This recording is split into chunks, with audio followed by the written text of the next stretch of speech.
الحمد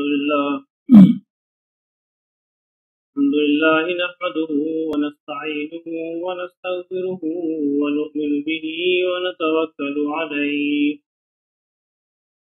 ونعوذ بالله من شرور أنفسنا ومن سيئات أعمالنا من يهده الله فلا مضل له ومن يضلله فلا هادي له ونشهد أن لا إله إلا الله وحده لا شريك له ونشهد أن سيدنا ومولانا محمدا عبده ورسوله أما بعد أعوذ بالله من الشيطان الرجيم بسم الله الرحمن الرحيم قد أفلح من زكاها وقد خاب من دساها قد أفلح من تزكى وذكر اسم ربه فصلى بل تؤثرون الحياة الدنيا والآخرة خير وأبقى إن هذا لفي الصحف الأولى صحف إبراهيم وموسى صدق الله مولانا العظيم. حضرات محترم، اللہ رب العزت نے اپنے انبیاء اور پیغمبروں کے ذریعے جو دین انسانوں کو دیا ہے، سیدنا آدم علیہ السلام سے لے کر حضور صلی اللہ علیہ وسلم تک سارے انبیاء کا دین ایک ہی دین ہے، ان الدین عند اللہ الاسلام، اور وہ دین ہے اسلام.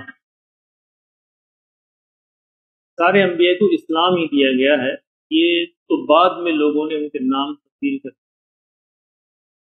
ایسا نہیں کہ عیسیٰ علیہ السلام کو عیسائیت دی گئی، موسیٰ علیہ السلام کو یہودیت، ایسا نہیں ہے. اسلام ہی دیا گیا. اللہ نے قرآن مجید کے اندر بڑا واضح یہ ارشاد فرما دیا کہ ان الدین عند اللہ الاسلام، کہ اللہ کے نزدیک دین اسلامی ہے، اور سارے پیغمبروں کو، سارے انبیاء کو، سارے رسولوں کو یہی دین دیا گیا. اور اس دین کے اندر بنیادی نقطہ ایک ہی ہے، یعنی اس دین کا مقصد جو آدم علیہ السلام سے شروع ہوتا ہے اور آقا دو عالم صلی اللہ علیہ وسلم پر ختم ہوتا ہے، ایک ہی نقطہ ہے، اور وہ ہے تزکیہ.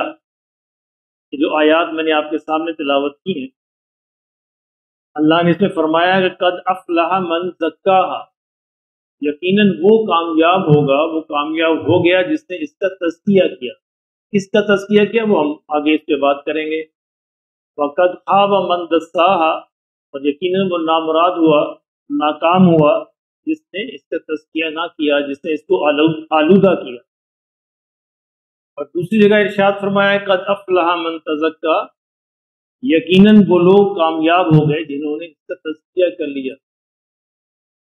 وذکر اسم ربہ فصلی، اور اپنے رب کے نام کو یاد کرتے رہے اور نماز کی پابندی کرتے رہے. بل تؤثرون الحیات الدنیا، اللہ کہتے ہیں لیکن لوگوں کا مسئلہ یہ ہے، انسانوں کی ٹریجڈی یہ ہے، وہ دنیا کی زندگی کو ترجیح دے دیتے. بل تؤثرون الحیات الدنیا والآخرۃ خیر وابقی، لوگوں یہ جان لوگ اصل تو آخرت ہے، اور وہی بہتر ہے، وہی باقی رہنے والی. ان ھذا لفی الصحف الاولی، اللہ کہتے ہیں کہ نئی بات نہیں ہے، جو پہلے صحیفے گزرے ہیں، پہلے پیغمبر گزرے ہیں، پہلے پیغمبروں کی جو کتابیں گزری ہیں، سب کے اندر یہی بات تھی.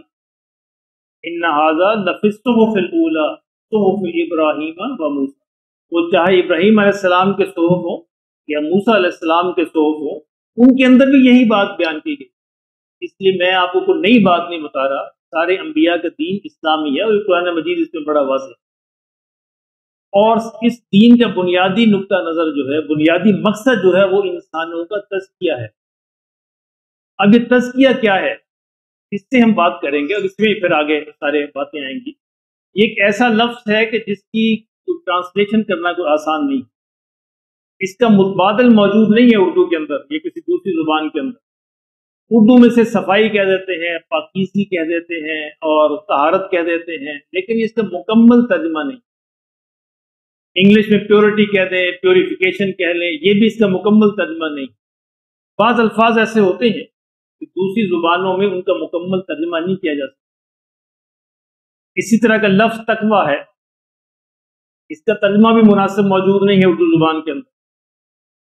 اس طرح لفظ صبر ہے، اردو میں اس کا مفہوم اور ہے، عربی میں اور ہے، اسی لیے ہم جب قرآن مجید میں اپنے مفہوم میں لے لیتے، اردو کے اندر اس کا مطلب بے چارگی ہے، بے بسی ہے۔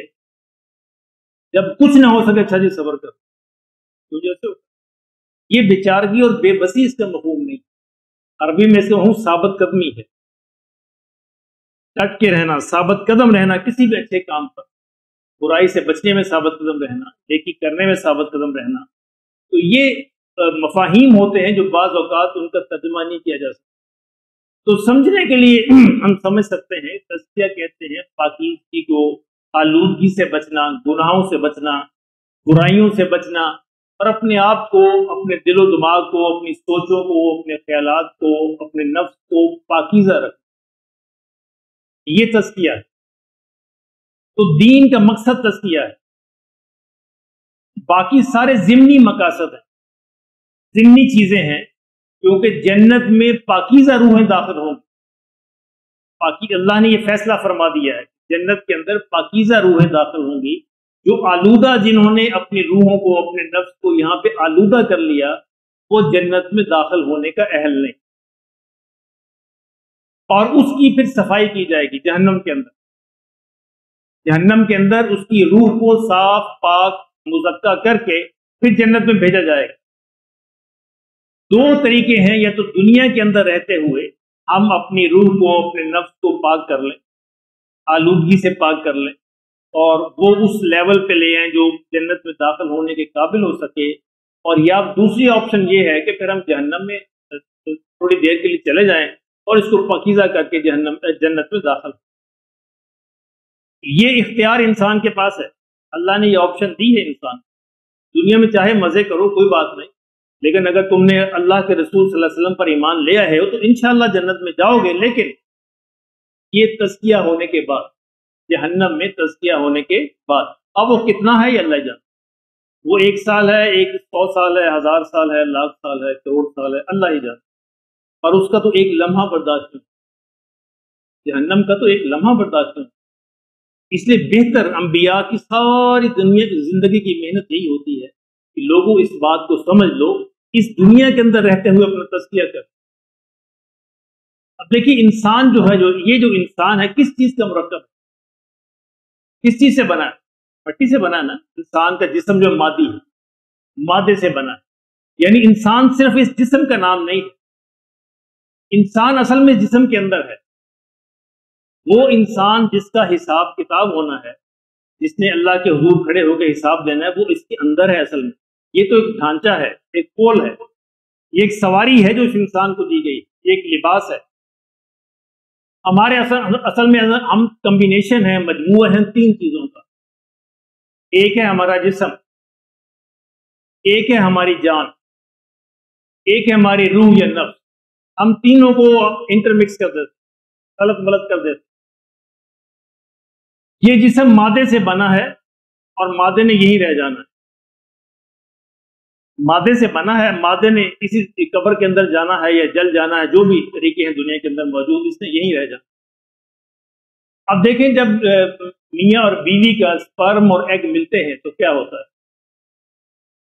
ایک سیل پھر دوسرا سیل، پھر اس کو ڈویژن ہوتے ہوتے سیل جو ہے تیزی سے ڈیوائڈ ہونا شروع ہو جاتا ہے، ایک لوتھڑا بننا شروع ہو جاتا ہے۔ اس کا مطلب اس کے اندر جان آ گئی، روح نہیں آئی۔ اس بات کو سمجھیے، جو ہی میاں بیوی کا سیل اور میاں بیوی کا جو ہے ایگ اور سپرم ملتے ہیں، ان کے اندر جان پیدا ہو جاتی ہے۔ وہ جان جو ہے ان سیل کو، اس کی گروتھ شروع ہو جاتی ہے، ڈویژن شروع ہو جاتی ہے، 1 سے 2، 2 سے 4، 4 سے 8، 8 16 تیزی کے ساتھ بڑھنے شروع ہو جاتی۔ کس چیز نے بڑھایا؟ ان کے اندر اللہ نے جان پیدا کر دی، پیدا اسی کے حکم سے ہوتی، اس کے بغیر نہیں ہو سکتی۔ اللہ نے حکم دیا، ایک جان پیدا ہو گئی، ایک لوتھڑا بننا شروع ہو گیا. اب اس کی گروتھ شروع ہوتی ہے اور یہ 4 مہینے تک یہ عمل جاری رہتا ہے.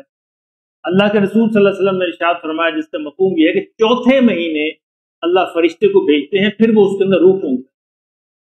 ہم روح اور جان کو آپس میں مکس کر دیتے ہیں. یہ ایک چیز نہیں ہے، 3 چیزیں. ایک ہمارا جسم ہے، ایک ہماری جان ہے، اور ایک ہماری روح یا نفس.